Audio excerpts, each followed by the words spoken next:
por falar em guerra, Israel lançou um ataque contra Damasco, capital da Síria. As forças israelenses vêm realizando ofensivas como parte até mesmo do compromisso de proteger a minoria drusa que vive no país. Vamos então agora com o Luca Bassani para entender mais detalhes sobre esse ataque.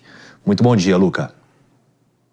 Bom dia a você, David, a todos que nos acompanham aqui no Morning Show. É a cidade de Damasco, o local onde nós estávamos. Nossa Jovem Pan News, no mês passado, foi atacada pelo exército de Israel no seu quartel-general. Essa teria sido uma resposta, segundo o ministro da Defesa israelense, Israel Katz, aos ataques, ou pelo menos a entrada do exército sírio na região drusa no sul do país, a região de Al-Sueida.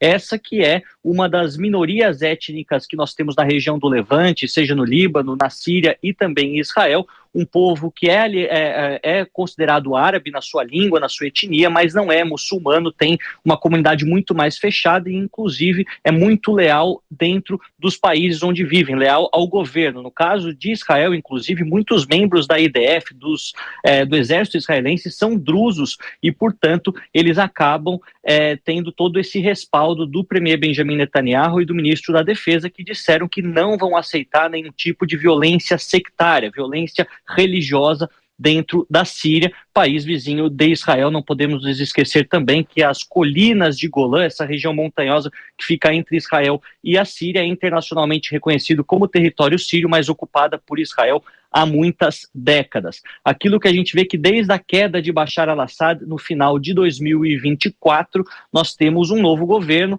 de caráter também fundamentalista sunita. Afinal, Ahmed al-Sharaa, ele era também um membro da antiga Al-Qaeda, e muitas minorias religiosas têm sido perseguidas, os alauítas, os cristãos, os drusos, e essa vem a ser a resposta de Israel, que bombardeou, inclusive quando acontecia uma reportagem ao vivo dentro da capital Damasco. Até agora a gente não vê nenhuma resposta por parte dos sírios, eles obviamente ainda enfraquecidos por conta da guerra civil, não sei se teriam capacidade de responder imediatamente aos israelenses, mas fato é que mais uma frente de batalha parece estar aberta. Talvez seja apenas um alerta, um aviso dos israelenses, mas observando todas essas guerras ao longo dos últimos anos, há o potencial para mais um conflito dentro do Oriente Médio. A gente, obviamente, vai ficar monitorando todas as declarações diplomáticas e também as questões militares que se desenrolam nessa região.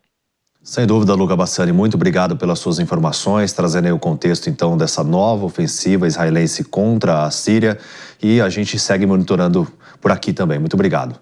Agora, mano, é impressionante, né, que realmente acaba um conflito, Israel recentemente com o Irã, até a intervenção dos Estados Unidos, e agora, novamente, a gente vendo esses episódios acontecendo. É bem complicado, porque a gente vê a situação política do Benjamin Netanyahu, basicamente vem se sustentando no cargo em função dos conflitos.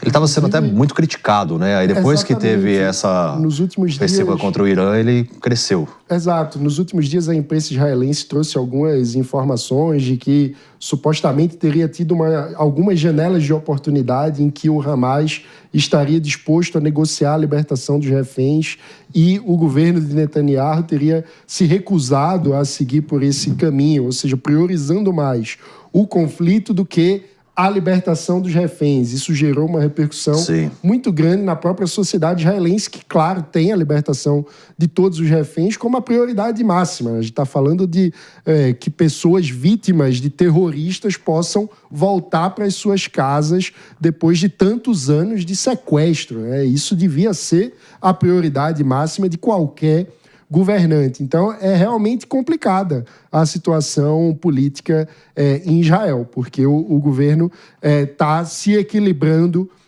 para tentar continuar no poder num contexto de tantas desgraças que se abatem sobre aquela região.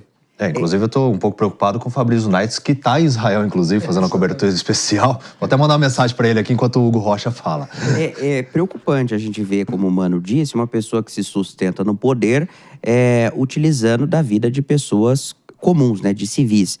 Isso é preocupante. Com relação a esse ataque recente, a imprensa local da Síria de Damasco, perdão, disse que o palácio presidencial foi atingido, mas o governo israelense não se manifestou ainda com relação ao ataque.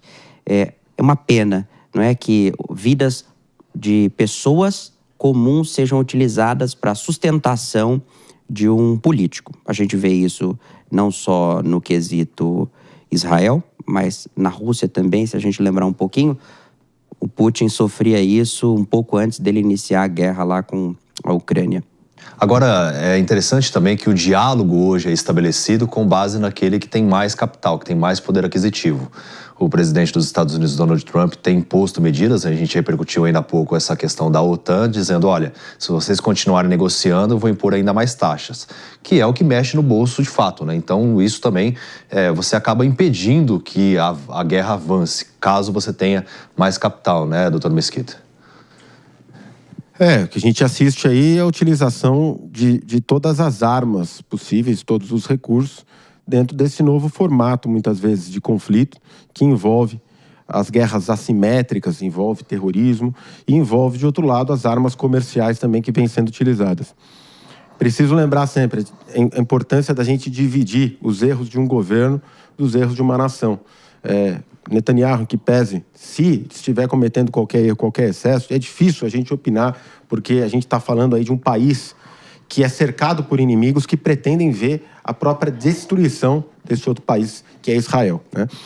Mas se houver excesso, tem que ser condenado, tem que ser reprovado. Agora, do outro lado, a gente tem lá o povo israelense, o povo judeu, povo que não é só formado por judeus, outras etnias, outras religiões que lá convivem, harmonicamente, inclusive, dentro do país, que tem o seu direito de existir. E, de outro lado, país, muitas vezes, utilizando organizações terroristas que escravizam, utilizam, como, por exemplo, na Palestina, o Hamas, que utiliza a população palestina como escudo humano, tentando destruir toda uma nação, todo o direito de um povo existir como um povo israelense, isso tem que ser observado.